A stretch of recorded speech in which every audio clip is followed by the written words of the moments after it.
हर किसी का अपना एक लक्ष्य होता है कि उसे जीवन में क्या करना है और क्या बनना है। लेकिन जैसा आप बनना चाहते हैं वैसा नहीं बन पाते। क्या आप इसका कारण जानते हैं? आखिर क्यों हम जैसा बनना चाहते हैं वो ना बनकर कुछ और बन जाते हैं? इसका कारण हम जानते हैं गौतम बुद्ध की इस कहानी के जरिए। जीवन में हर व्यक्ति सफल बनना चाहता है, लेकिन सफल बनने के लिए आपको अच्छे विचारों को अपनाने की ज़रूरत है। गौतम बुद्ध के उपदेशों से आपके जीवन में सकारात्मक बदलाव आते हैं और इससे आपका जीवन बदल जाता है। यही कारण है कि बुद्ध के विचारों को सुखी जीवन का सूत्र कहा जाता है। सफल बनने के लिए हर व्यक्ति का अपना एक लक्ष्य पहले से ही निर्धारित होता है और वह उसी के अनुरूप काम करता है। लेकिन कई बार ऐसा होता है कि आप जो बनना चाहते हैं वैसा नहीं बन पाते हैं। कुछ लोग इसे लेकर यह मान लेते हैं कि शायद उनकी किस्मत में ही यही लिखा होगा, तो वही कुछ लोग अपनी किस्मत को खराब कर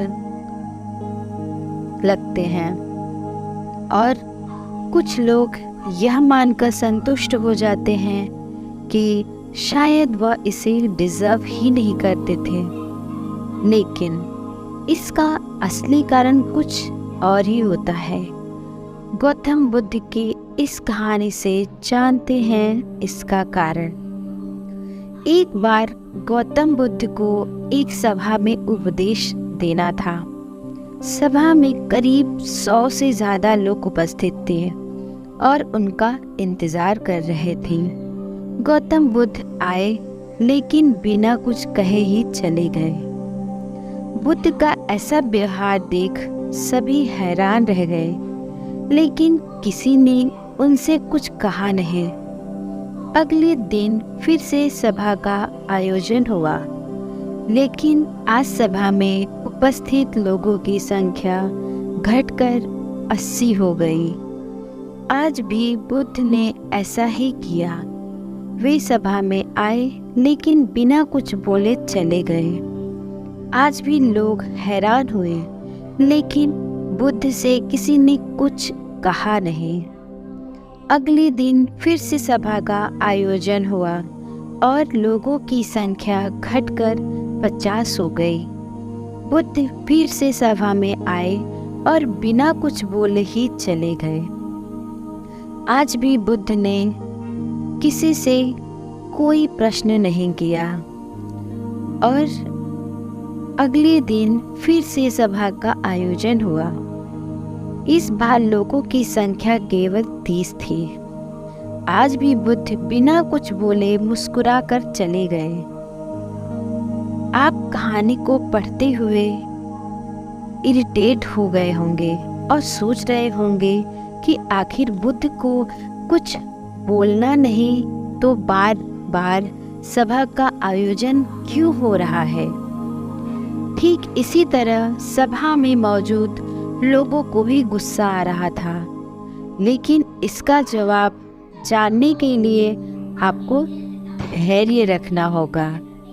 अगले दिन फिर से सभा का आयोजन और आज सभा में केवल 15 लोग ही उपस्थित रहे।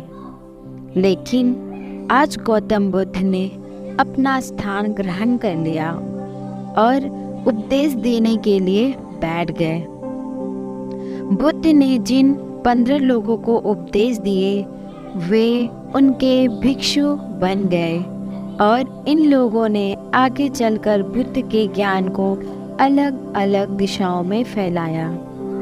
एक बार इन लोगों ने बुद्ध से प्रश्न किया कि सभा में आयोजन होने के बावजूद भी आप क्यों कई दिनों तक बिना बोले ही चले जाते थे।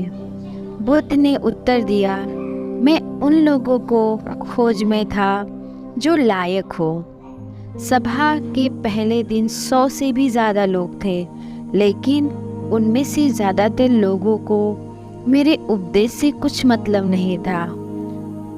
इसके बाद जो लोग अगले दिन आए थे, उन्हें भी मेरे उपदेश से कोई मतलब नहीं था।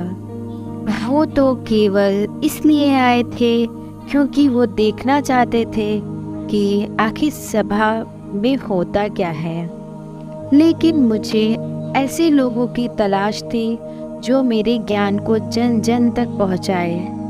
मैं कई दिनों तक इसलिए बिना बोले चला गया क्योंकि मैं यह देखना चाहता था कि आखिर वो कौन लोग हैं जो सच में मेरे उपदेश को सुनना चाहते हैं और जिन्हें वास्तव में ज्ञान पाने की प्यास थी।